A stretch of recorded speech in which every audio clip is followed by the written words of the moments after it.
say thanks for the opportunity that given to me. Now I'd like to discuss about change in linguistic course. Alright, let's start. Change in language.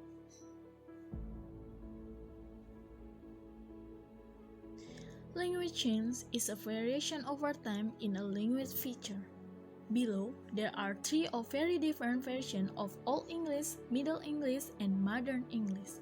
The first one, an example of Old English, spoken around 1100 to 1500, is quoted from Cowker the Canterbury Tales.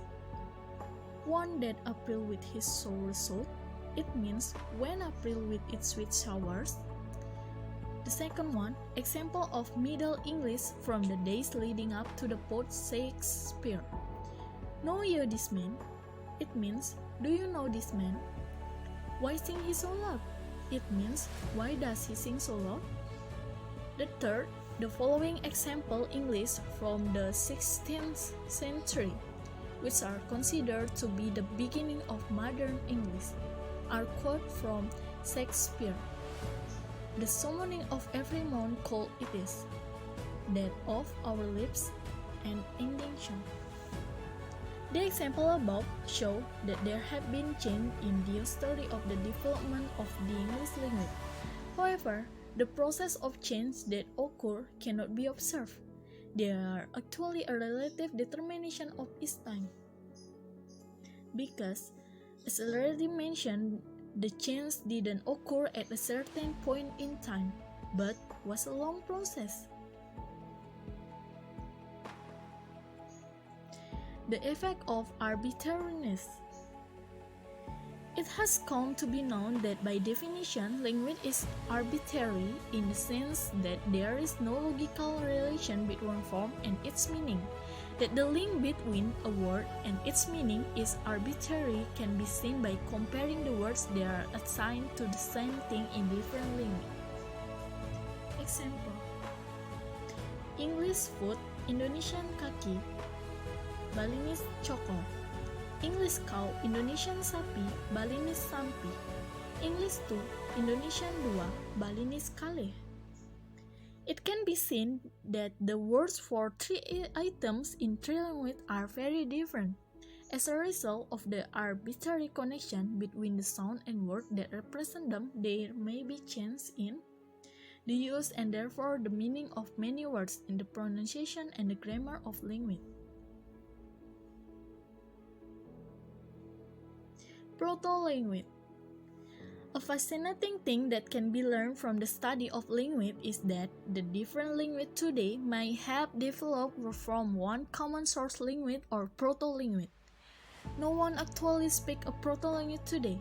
It is a hypothetical language that is assumed to have existed in the past. Proto-languages are the ancestor of other languages. Its children are a related language or language family. Much can be traced back to where people and their language came from by looking at the similarities that their language has with other languages spoken by people in different.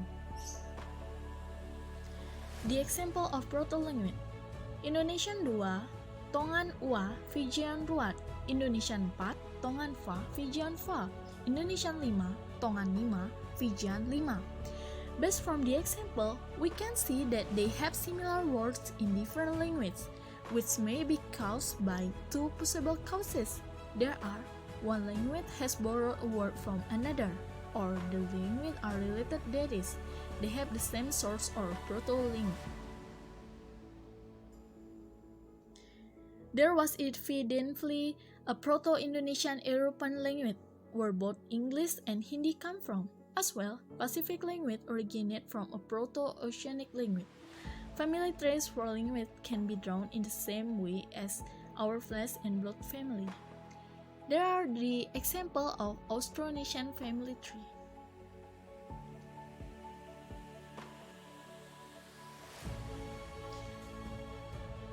Causes of language change. There are three of causes of language change. There are first one, geographical separation. The second is borrowing, and the last is internal change. Geographical separation. Geographical separation means when people with one language move away from each other. The language will gradually differ into separate dialects due to different experiences. This is the example of geographical separation. The first is cultural environments.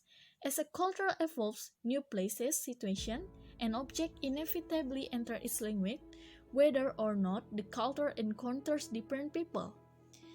And then the second, migration or movement. Speech communities moving into a region with a new or more complex linguistic situation will influence and be influenced by language change.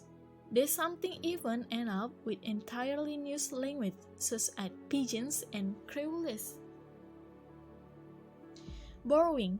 The second change is borrowing, which is essentially an external change. This change occurs as a result of borrowing from another language or dialect into a language. This is the example of borrowing. The first, in English, an example is the pronunciation of the, would, in the example of pronunciation. For example, a game application made from USA on a smartphone make the language on our smartphone will experience change in spelling and pronunciation that follow the language that had input. Internal change. Internal change occur from within the language itself, such as change in the phonological system, morphological system, or syntactic system.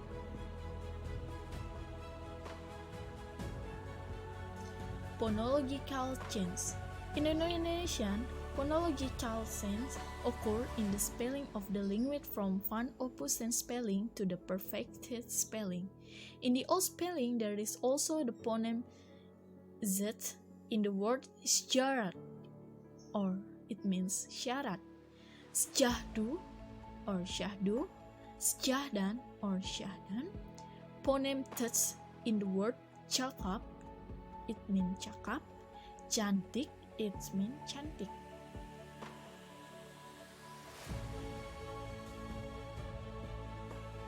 Morphology change.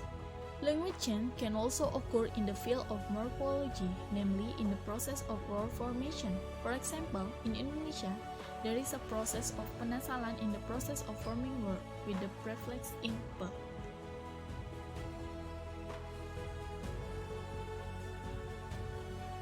Syntactic change. The example is, purists in America were excited by the appearance of an ad that said Winston tastes good like a cigarette soap.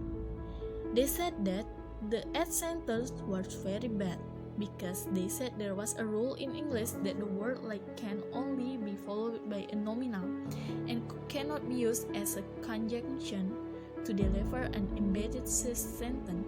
So, according to the purists, the ad should say, Winston tastes good as a cigarette soap. However, some English speakers have seen a change in grammatical thinking in English. Alright everyone, that's all about my presentation today.